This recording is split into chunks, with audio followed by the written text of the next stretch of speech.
Donald Trump has gone totally mute over the past 24 hours from the American public as he prepares to surrender to Iran. What he's working on behind the scenes right now is a face-saving measure so he can give Iran what Iran wants, but so Donald Trump doesn't have to show what really took place, which is that he did a far weaker deal than former President Obama's JCPOA. One of the critical existential issues that the United States is dealing with, and this is the real reason why Treasury Secretary Scott Bessent was at the White House yesterday, is that the United States, and frankly the world, is now running out of oil.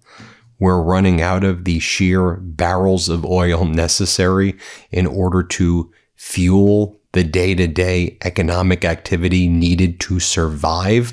And it's getting to this critical juncture where it's just a week or two away from the entire system breaking, especially if there's any glitches that take place in any of these oil facilities that often take place in the summer.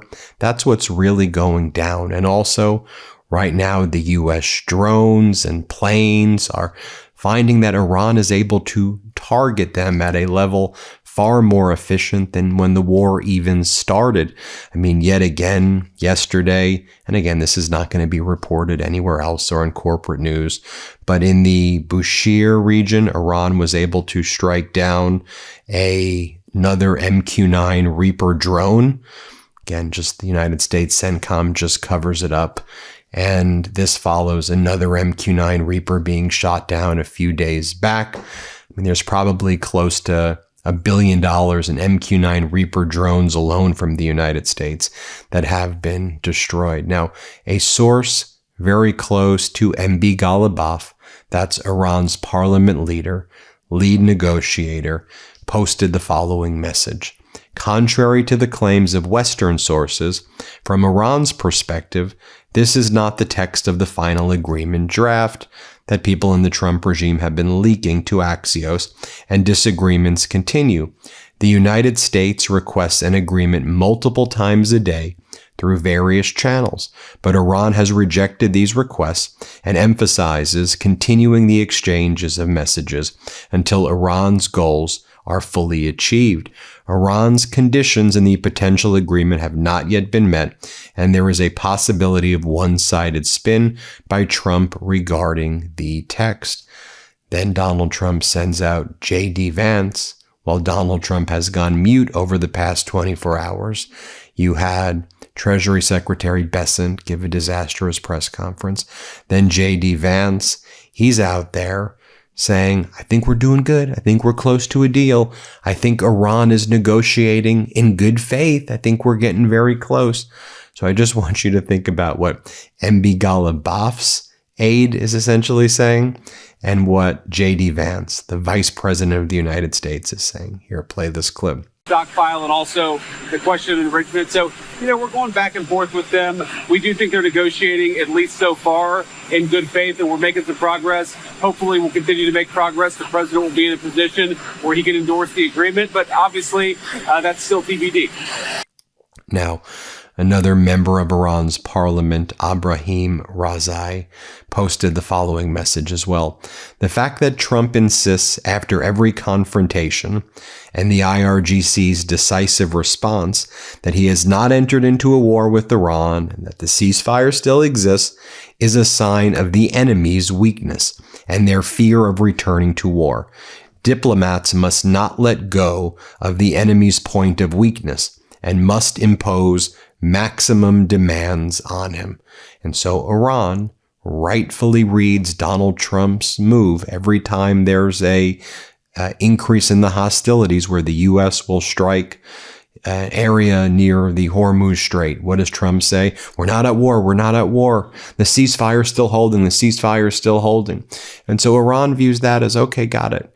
You're terrified of war because that would destroy the economy and that would destroy the global economy. That's your sensitive spot. Let's press on that. And Iran knows that they've got the leverage. And then Donald Trump just disappears for the day. Just think about that. Earlier this week, Donald Trump had that very suspicious meeting at Walter Reed where they claim the visit to Walter Reed where he said it was for an annual checkup. But we know all of the red flags there that we've talked about. Then he disappears for like a day, like the critical day that began with Barack Ravid of Axios saying, "We've got a deal. We've got a peace deal, everybody. It's a deal to negotiate a memorandum of understanding to then negotiate in 60 days nuclear enrichment. Maybe." Okay, that's not a deal, but that's again showing weakness. That shows utter weakness, and because it shows that you're just all over the place. And then you have Vice President J.D. Vance again from the tarmac. Again, as Donald Trump's nowhere to be found. J.D. Vance is like, look, if you look at we've accomplished, like we've kind of done all of our objectives. Like we've done a good job, and now we just need to open up the Strait of Hormuz, and that's our final objective. Your final objective. It was open before you launched this catastrophic war against Iran with Netanyahu. Here's what J.D. Vance said. Play this clip. So that's why we have verification processes in place. I will say, this is my last comment on this. If you look at what we've already accomplished here, assuming that we're able to get to a final agreement here, we're reopening the Straits of Hormuz. We've already decimated their conventional military, and we're in a position where we can substantially set back their nuclear program, not just during the term of this president, but over the long term. That's a very, very good thing for the American people. So. And then they brought out Stephen Miller while Donald Trump was MIA.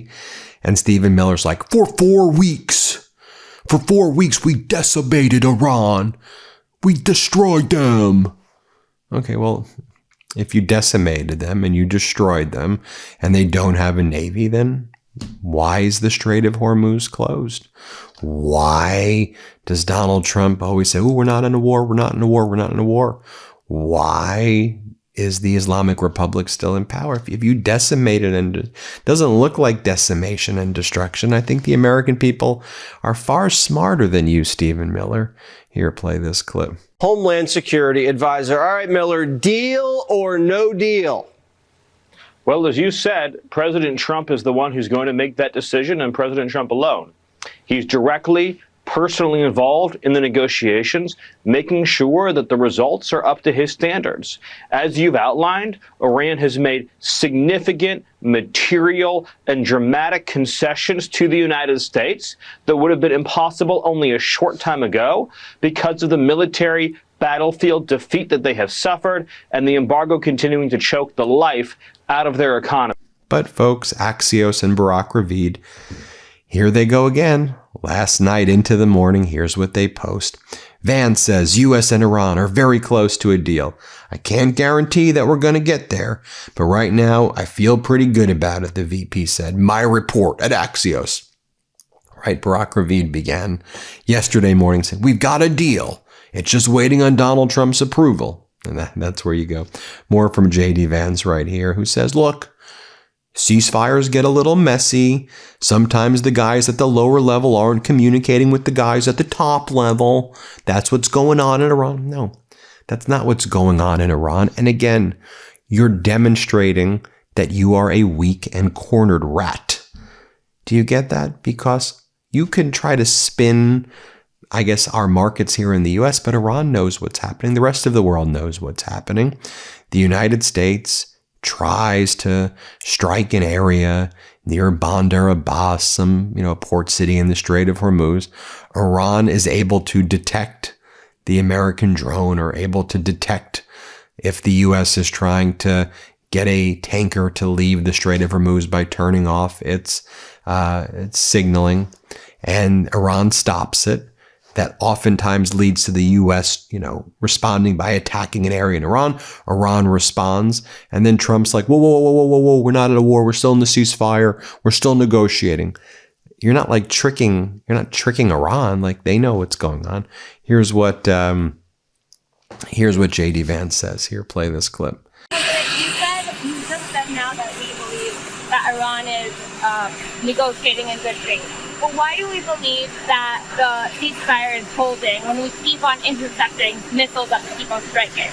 Well, these ceasefires are always a little messy, and sometimes the guys at the lower level aren't communicating with the guys at the top level. Sometimes people make mistakes, but even when the ceasefire is holding, as we've seen, not just in Iran, but all over the world, sometimes these things have little flare-ups. I think our approach has been to enforce the ceasefire, to defend ourselves when fired upon. The president's been very clear that if we're fired upon, we're going to fire back.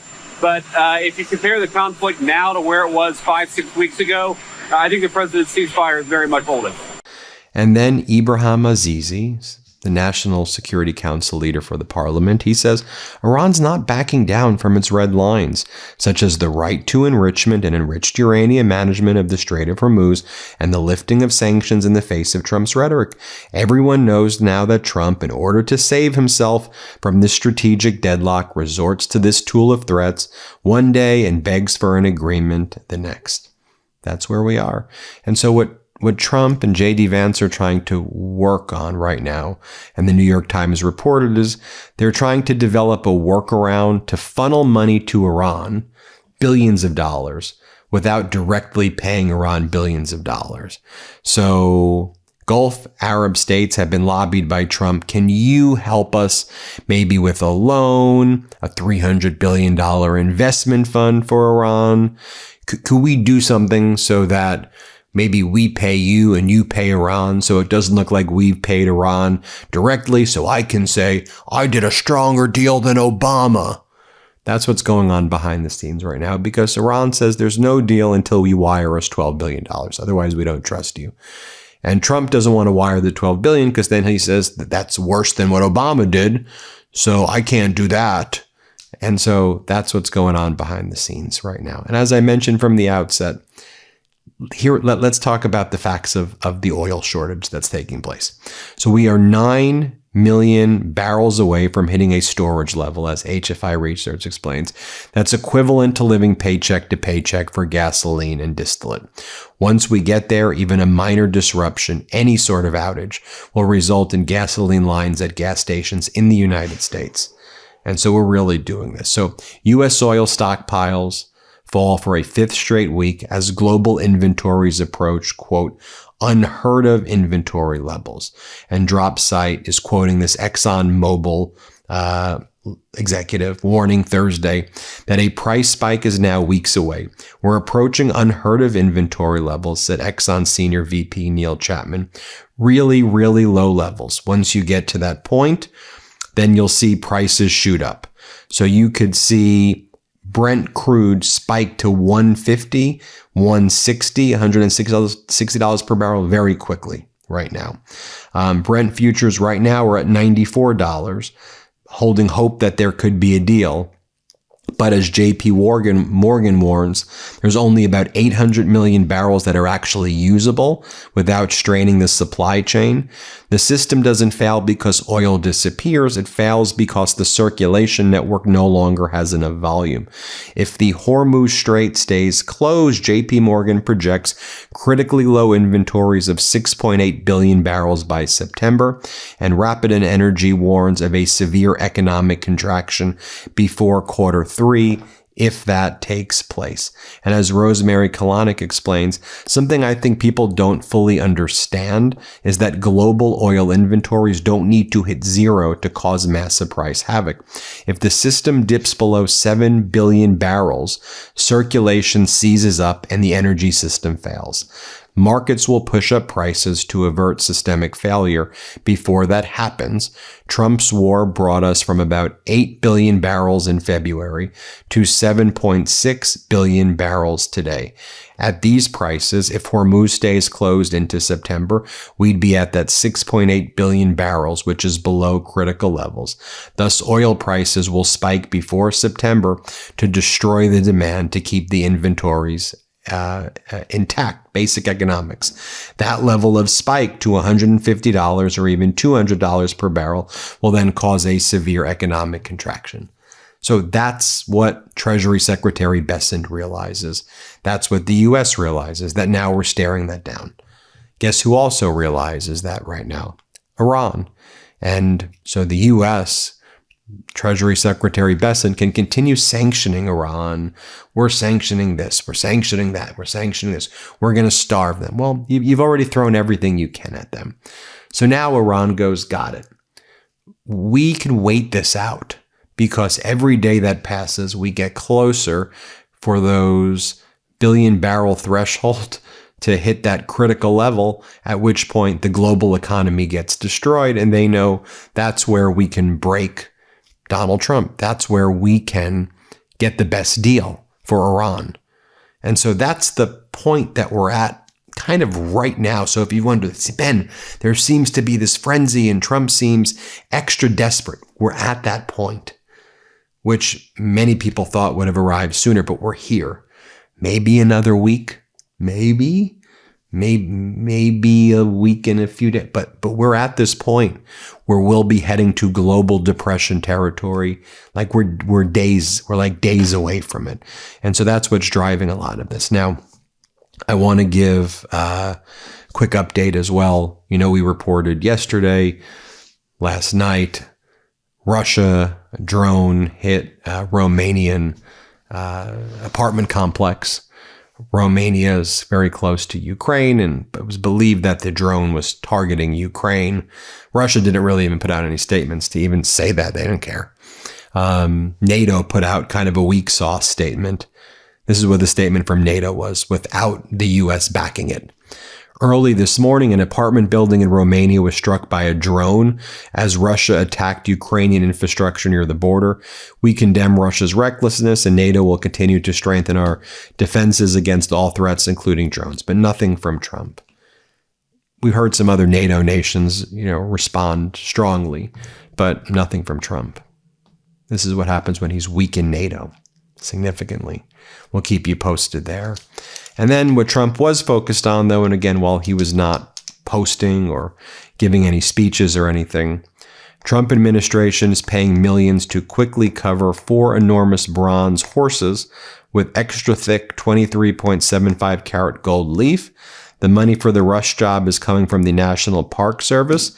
As Anna Kramer writes, I found $100 million spent on these new DC projects, including this 23.75 karat gold leaf thing.